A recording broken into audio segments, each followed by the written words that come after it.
Hi all. Mid cap ഡോക്ടറിൻ്റെ post market and pre മാർക്കറ്റിലേക്ക് എല്ലാവർക്കും സ്വാഗതം. ഇന്നും ആകെ ജഗപുകയായിരുന്നു. ഈ ജഗപുകയായിരുന്നെങ്കിലും നമുക്ക് ഇന്ന് ട്രേഡ് ചെയ്യാൻ എൻ്റെ കൂടെ ട്രേഡ് ചെയ്തവർക്കറിയാം, നമുക്ക് കൃത്യമായ ഒരു ഡയറക്ഷൻ ഉണ്ടായിരുന്നു. ഇന്ന് ട്രേഡ് ചെയ്യാൻ കൃത്യമായി നമുക്കൊരു ദിശ ഉണ്ടായിരുന്നു. എങ്ങോട്ട് മാർക്കറ്റ് പോകും, എങ്ങോട്ട് ട്രേഡ് ചെയ്യാൻ, ഇവിടം വരെ പോകും എന്നൊക്കെയുള്ളൊരു കൃത്യമായ ഒരു ഐഡിയ നമുക്ക് ഉണ്ടായിരുന്നു. അതുകൊണ്ട് വലിയ പരിക്കില്ലാതെ നമ്മൾ രക്ഷപ്പെട്ടു. എങ്കിലും ഇന്നലത്തെ ലാസ്റ്റ് മിനിറ്റത്തെ ആ 15 മിനിറ്റത്തെ ഹംഗാമ നമ്മൾ ഇന്നും കണ്ടു. പക്ഷേ അപ്പോൾ ഇന്നലെ ലാസ്റ്റ് മൊമെൻറ്റിൽ എടുത്തവർക്ക് നല്ലൊരു ഗെയിൻ കിട്ടി. ലാസ്റ്റ് മൊമെൻറ്റിൽ അത് ഭാഗ്യം കൊണ്ട് കിട്ടിയ, അല്ല ഐഡിയ കൊണ്ട് കിട്ടിയതല്ല, ഭാഗ്യം കൊണ്ട് കിട്ടിയ. അപ്പോൾ അതേ രീതിയിൽ ഇന്നും എടുത്ത ധാരാളം ആൾക്കാർ കാണും. അവരെയൊക്കെ ഇന്ന് കുളിപ്പിച്ച് കടത്തിയിട്ടുണ്ട് എന്ന് മാത്രമേ തൽക്കാലം പറയാനുള്ളൂ. കാരണം മാർക്കറ്റ് 10-60 പോയിന്റ് ലാസ്റ്റ് മൊമെൻറ്റ് കയറിയെങ്കിലും ഒരു 5 പൈസയുടെ പ്രയോജനം എടുത്തവർക്കും ഉണ്ടായിട്ടില്ല, പി എടുത്തവർക്കും ഉണ്ടായിട്ടില്ല. ഓക്കെ, അപ്പം ഞാൻ നേരത്തെ പറഞ്ഞ പോലെ തന്നെ കഴിവതും നിങ്ങൾ 3:15 മുന്നേ ട്രേഡ് അവസാനിപ്പിക്കാൻ ശ്രമിക്കുക. ഈ ഒരു അൺസർട്ടനിറ്റി മാറുന്നിടം വരെ, ഈ ഒരു പ്രശ്നം അല്ല ഈ ഒരു എന്തെങ്കിലും ഒരു പ്രതിവിധി വരാതിരിക്കത്തില്ല, അല്ലെങ്കിൽ നമുക്ക് ഇതിനെപ്പറ്റി ഒരു ഐഡിയ കിട്ടും. അതുവരെ കഴിവതും എന്നെ ഫോളോ ചെയ്യുന്നവർ ദയവ് ചെയ്ത് നിങ്ങൾ ഭാഗ്യപരീക്ഷണത്തിനോ മറ്റു കാര്യങ്ങൾക്കോ നിൽക്കരുത്. കഴിവതും 3 മണിക്കോ 3:10-നോ 3:15-ന് മുന്നേ നിങ്ങൾ ട്രേഡ് അവസാനിപ്പിക്കാൻ ശ്രമിക്കുക. ഇതിനകത്തിൽ ഞാൻ മനസ്സിലാക്കിയൊരു കാര്യം എന്ന് വെച്ചാൽ, റീറ്റെയിലേഴ്സിൻ്റെ പാർട്ടിസിപ്പേഷൻ കുറഞ്ഞാൽ, ഓക്കെ, റീറ്റെയിലേഴ്സിൻ്റെ പാർട്ടിസിപ്പേഷൻ കുറയുകയാണ്. ഇപ്പോൾ ഞാൻ ഇപ്പോൾ നമുക്ക് ഇപ്പോൾ ആകെ 10 എന്നെ ഇപ്പോൾ നിങ്ങൾ കാണുന്നത് 10, 1000, 1500 വരെ, മാക്സിമം 2000 പേരായിരിക്കും നിങ്ങൾ എന്നെ കാണുന്നത്, അല്ലെങ്കിൽ ഗ്രൂപ്പിൽ 1000 പേരായിരിക്കും. പക്ഷേ അങ്ങനെ ഓരോരുത്തരും കരുതി കഴിഞ്ഞാൽ നിങ്ങൾ എല്ലാവരും ആ റീറ്റെയിലേഴ്സിൻ്റെ പാർട്ടിസിപ്പേഷൻ, ആ സമയത്തെ പാർട്ടിസിപ്പേഷൻ ഒഴിവാക്കി കഴിഞ്ഞാൽ പിന്നെ അവർ തമ്മിൽ കിടന്ന് അടിച്ചോളും. മനസ്സിലായില്ലേ? അപ്പം അതുകൊണ്ട് കഴിവതും നിങ്ങൾ മാറി നിൽക്കുന്നതായിരിക്കും നല്ലത്. ഭാഗ്യപരീക്ഷണത്തിന് പോയാലും പലരും എന്നോട് ചോദിച്ചു, സാറേ നമുക്ക് ഹെഡ്ജിങ് സ്ട്രാറ്റജി ചെയ്താലോ എന്ന്. ഒരു പ്രയോജനമില്ല. നമുക്ക് കാരണം കൃത്യമായ ധാരണയില്ല മാർക്കറ്റ് എങ്ങോട്ട് പോകും, എന്താ സംഭവിക്കുന്നുള്ളത്.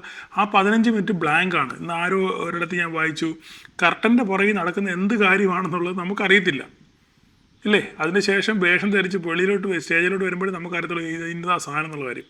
അപ്പോൾ ഇതിൻ്റെ പിന്നാമ്പുറത്ത് നടക്കുന്ന കളികൾ ആർക്കും അവ്യക്തമാണ് ഇപ്പോഴും. അപ്പോൾ അതുകൊണ്ട് ദയവ് ചെയ്ത് അതിനൊരു കൃത്യത അല്ലെങ്കിൽ ഒരു ക്ലാരിറ്റി വരുന്നിടം വരെ നിങ്ങൾ മാറി നിൽക്കുന്നതായിരിക്കും നല്ലത്. ഓക്കെ, അപ്പോൾ ഇന്ന് നമ്മൾ ഇന്നത്തെ മാർക്കറ്റോട്ട് കഴിഞ്ഞാൽ രാവിലെ മാർക്കറ്റ് ഓപ്പൺ ചെയ്തതിന് ശേഷം ഞാൻ കൃത്യമായിട്ട് പറഞ്ഞു, ഇന്നലത്തെ ഹൈ ഒരു ലെവലുണ്ട് നമുക്ക്, പിന്നെ തൊട്ട് താഴെ നമ്മുടെ ഇന്നലത്തെ 616 ഉണ്ട്.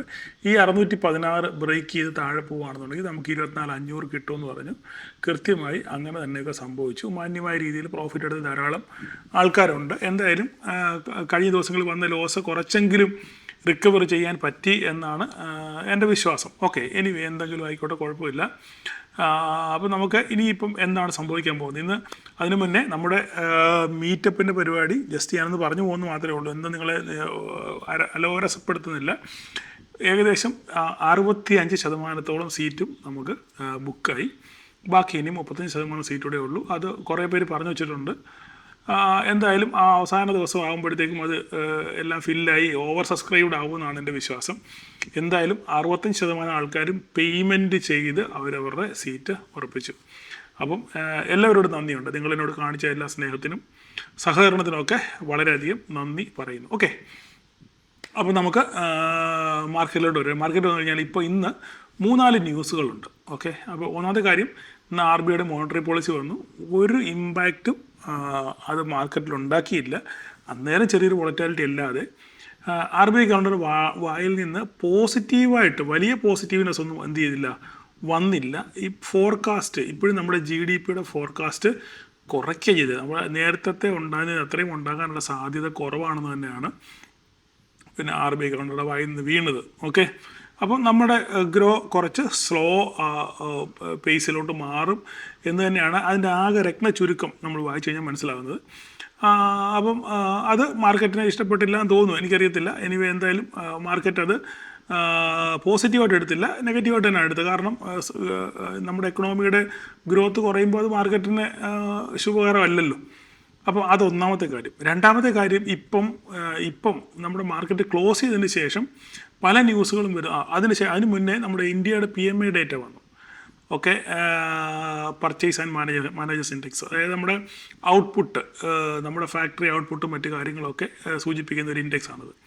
അപ്പോൾ അതിനകത്തിൽ സാധാരണഗതിയിൽ അതിൻ്റെ ഒരു ലെവൽ എന്ന് പറഞ്ഞാൽ 50 മുകളിൽ നിൽക്കണമെന്നാണ് അതിൻ്റെ കണക്ക്. ഇപ്പോൾ നിലവിൽ ഇപ്പം വന്ന ഡേറ്റ 53.5 അങ്ങാണ്ടാണ് ഇപ്പം വന്ന ഡേറ്റ. ചില്ലറയാണെന്ന് തോന്നുന്നു, എനിക്ക് എൻ്റെ ഓർമ്മ ശരിയാണെങ്കിൽ. കഴിഞ്ഞ പ്രാവശ്യം അത് 54 ചില്ലറ ഉണ്ടായിരുന്നു, അത് നേരെ കുറയുകയാണ് ചെയ്തത്. അപ്പോൾ ഇത് മറ്റ് എക്കണോമിയൊക്കെ അമേരിക്കയും ജപ്പാനും ഒക്കെ മണി കൺട്രോളിൽ വന്ന വാർത്തയാണ്.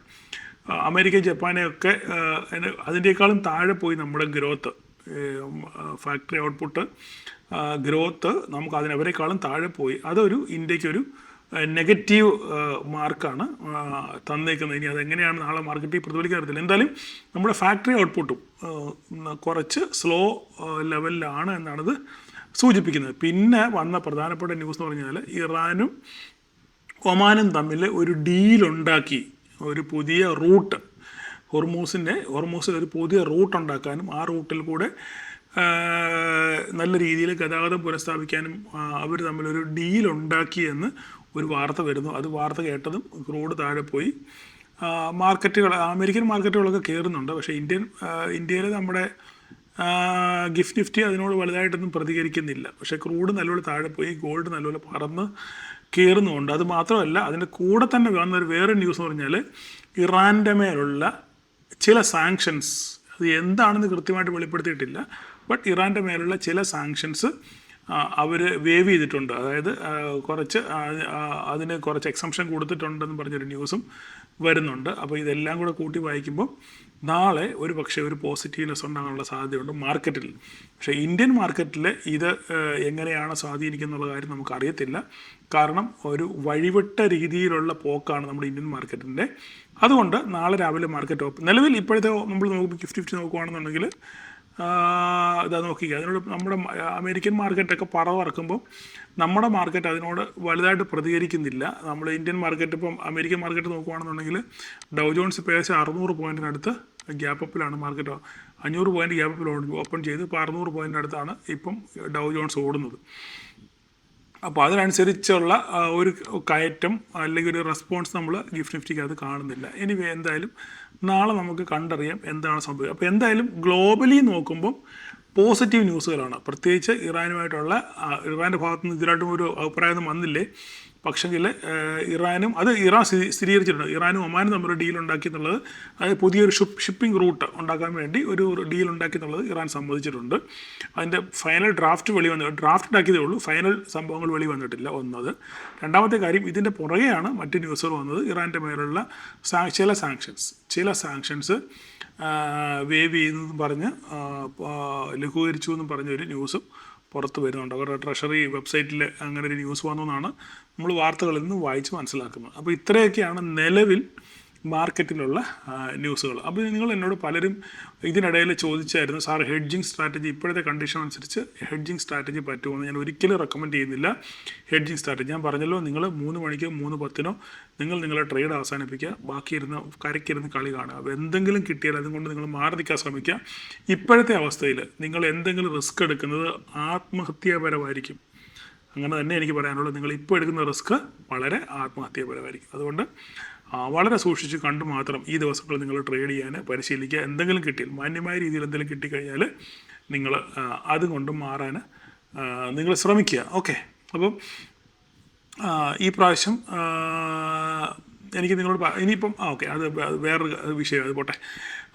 അപ്പോൾ നമ്മൾ നാളെ മാർക്കറ്റിൽ എങ്ങനെയാണ് മാർക്കറ്റ് ബിഹേവ് ചെയ്യാൻ പോകുന്നത് ചോദിച്ചു കഴിഞ്ഞാൽ, നമുക്ക് നാളെ വീണ്ടും നമ്മുടെ മുന്നിലുള്ള കടമ്പ എന്ന് പറയുന്നത് 616 24,616 നമ്മുടെ മുന്നിലുള്ള കടമ്പ. അതിൻ്റെ മുകളിൽ നമുക്ക് ഒരു ഹൈ 24,666 എന്ന് പറഞ്ഞ ഒരു നമ്പർ നമ്മുടെ മുകളിലുണ്ട്. ഓക്കെ, ഇതിൻ്റെ മുകളിലോട്ട് ഒരു പക്ഷേ മാർക്കറ്റ് പോകാനുള്ള സാധ്യതയുണ്ട്. അപ്പോൾ അങ്ങനെയാകുമ്പോൾ നമ്മളവിടെ ഒരു ഇന്നലെയും മെനഞ്ഞാന്നും വരയ്ക്കാൻ സാധ്യതയുണ്ട്. ഞാൻ വരച്ചില്ല, കാരണം എൻ്റെ വിശ്വാസം മുഴുവൻ മാർക്കറ്റ് താഴോട്ട് പോകുന്നത്. എന്നെ ആദ്യം മുതലേ ഫോളോ ചെയ്യുന്ന ആൾക്കാരാണെങ്കിൽ അവർക്ക് കറക്റ്റായിട്ട് കാര്യം മനസ്സിലാകും. അങ്ങനെ ഒരു മുകളിൽ വരയ്ക്കേണ്ട സാഹചര്യമുണ്ട്. പക്ഷെ അങ്ങനെ വരയ്ക്കാതിരുന്നു കഴിഞ്ഞാൽ എന്താണ് എന്നുള്ളതൊക്കെ പണ്ട് മുതൽ തന്നെ ഫോളോ ചെയ്യുന്നവർക്ക് ധാരാളം പേർക്ക് അറിയാം. ഓക്കെ, അപ്പോൾ നമുക്ക് ഇനിയിപ്പോൾ ഒരു വരയ്ക്കേണ്ട അത്യന്താപേക്ഷിതമാണ്. ഇപ്പോഴത്തെ സിറ്റുവേഷൻ വെച്ചിട്ട്. അപ്പോൾ അങ്ങനെയാണെന്നുണ്ടെങ്കിൽ നമ്മളൊരു മുകളിലോട്ടൊരു വര വരയ്ക്കുവാണെങ്കിൽ പണ്ടത്തെ വരകളൊക്കെ നിങ്ങളുടെ കയ്യിലുണ്ട് എന്നെനിക്ക് നല്ലപോലെ അറിയാം. പക്ഷെങ്കിൽ നമുക്ക് ഇപ്പം ഒരു വര വരയ്ക്കാനുള്ളതെന്ന് പുറകോട്ട് മറിച്ച് നോക്കട്ടെ.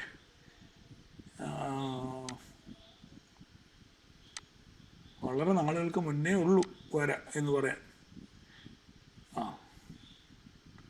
നമുക്കിനി നമുക്കുള്ള നമ്മുടെ മുന്നിലുള്ള വര എന്ന് പറഞ്ഞാൽ പ്രധാനപ്പെട്ട വര എന്ന് പറഞ്ഞാൽ 25,000 സൈക്കോളജിക്കൽ സപ്പോർട്ടാണ്.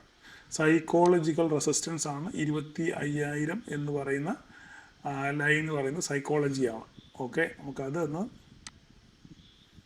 25,000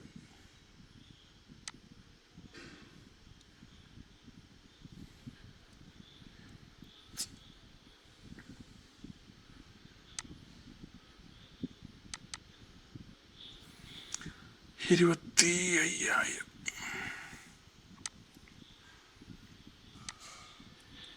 പോയോ? ഇതെവിടെ പോയാ വര?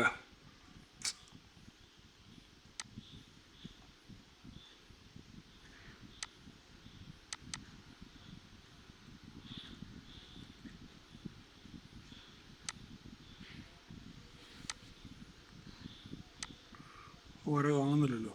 എന്താ അങ്ങനെ പോകുന്നേ വര?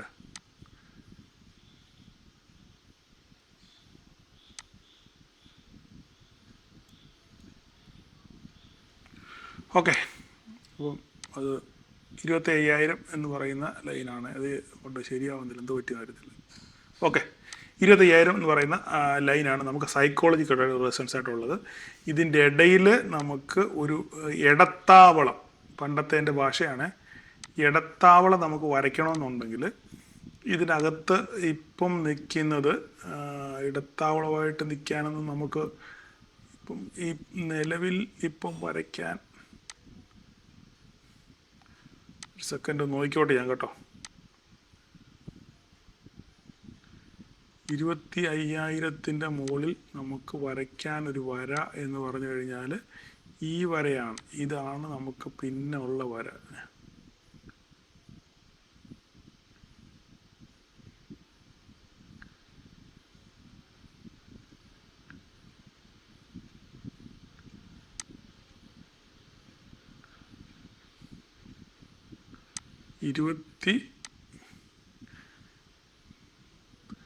ഇരുപത്തിനാല് 710 അത് പോരാ.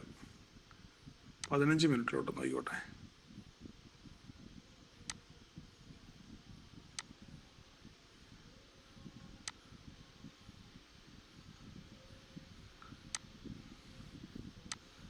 ഇങ്ങോട്ടൊക്കെ നമ്മൾ നോക്കിക്കഴിഞ്ഞാൽ വേറെ ഒത്തിരി കറങ്ങേണ്ടി വരും. ഇവിടെങ്ങും നമുക്കില്ല. വളരെ നാളുകൾക്ക് പുറകിൽ മാത്രമേ ഉള്ളൂ നമുക്കൊരു ഒരു ഒരു സംഭവം ഇവിടെ കാണുന്നുള്ളൂ. ഓക്കെ, 25,000 2710 810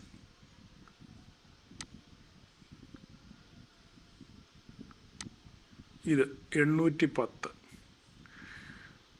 ഓക്കെ, തൽക്കാലം 810 വരെ നിൽക്കട്ടെ. വീണ്ടും നമുക്കൊരു വര വരയ്ക്കണമെന്നുണ്ടെങ്കിൽ നമുക്ക് ഇനിയുള്ള വര ഇതാ ഈ ഒരു ഹൈറ്റാണ്. ഈ ഒരു ഹൈറ്റ് ഇതാ ഇത് 893. ഓക്കെ, അപ്പോൾ ഇത്രയും ലൈൻ അവിടെ നിൽക്കട്ടെ. നിങ്ങളത് മാർക്ക് ചെയ്ത് വെച്ചോ. ഇതായിരിക്കും നമുക്കിനി മുന്നോട്ട് പോകാനുള്ള മുകളിലോട്ടുള്ള കടമ്പ എന്ന് പറയുന്നത്. ഈ ലൈനുകളായിരിക്കും. ഓക്കെ,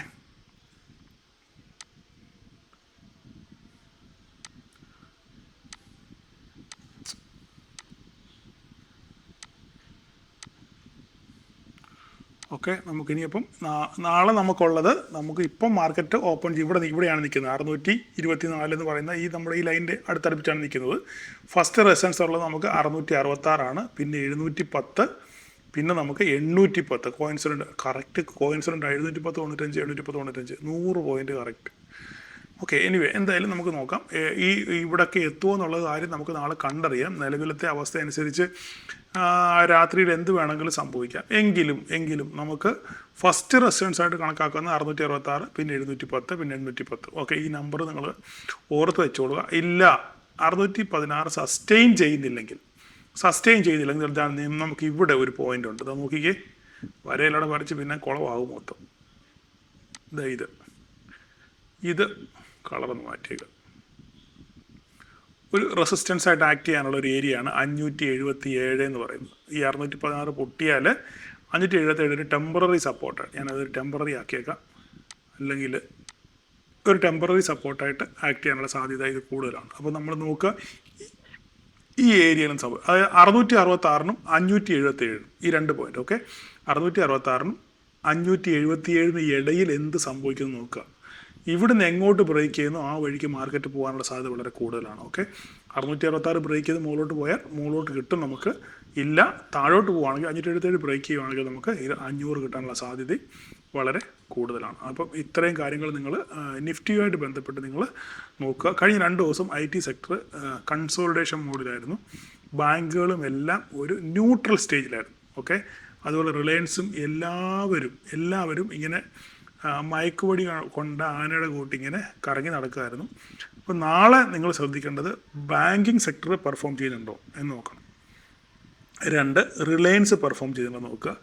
3, IT സെക്ടർ എങ്ങനെ ബിഹേവ് ചെയ്യുന്നു നോക്കുക. ഈ 3 സെക്ടർ നിങ്ങൾ നോക്കണം.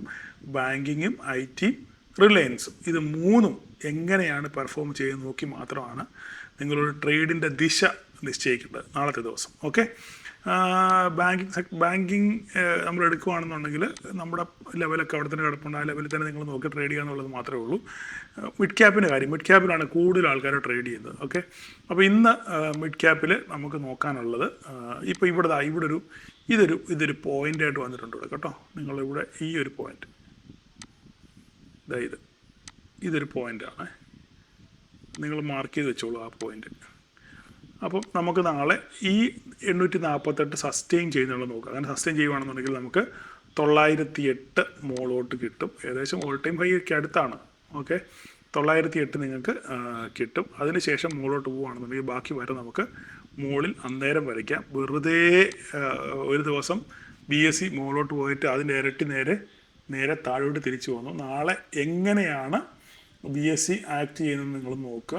അതിനനുസരിച്ചായിരിക്കും മാർക്കറ്റിൻ്റെ പോക്ക്. ഇന്ന് BSE താഴെ പോയപ്പോഴും ഹീറോ മോട്ടോകോപ്പാണ് പിടിച്ചെടുത്ത് 142 പോയിൻ്റ് പോസിറ്റീവിൽ നിന്നുകൊണ്ടാണ് അറ്റ്ലീസ്റ്റ് മിഡ് ക്യാപ്പ് ഒന്ന് പിടിച്ചു നിന്നത്. അല്ലെങ്കിൽ തകർന്ന് തരിപ്പോൾ ആണ്ടതായിരുന്നു. എനിവേ, എന്തായാലും നാളെ നിങ്ങൾ ട്രേഡ് ചെയ്യുന്നവർ ജസ്റ്റ് ഈ ലെവലുകളോടൊക്കെ നോക്കി വേണം നാളെ നിങ്ങൾ ട്രേഡ് ചെയ്യാൻ. വേറെ പ്രത്യേകിച്ച് കാര്യങ്ങളൊന്നുമില്ല. നിങ്ങൾ എന്നോട് കാണിക്കുന്ന എല്ലാ സഹകരണത്തിനും കട്ട സപ്പോർട്ടിനും ഒരിക്കൽ കൂടി നന്ദി പറഞ്ഞുകൊണ്ട് നാളെ എല്ലാവർക്കും ഒരു പ്രോഫിറ്റബിൾ ഡേ ആശംസിച്ചുകൊണ്ട് നിർത്തുന്നു. Thank you.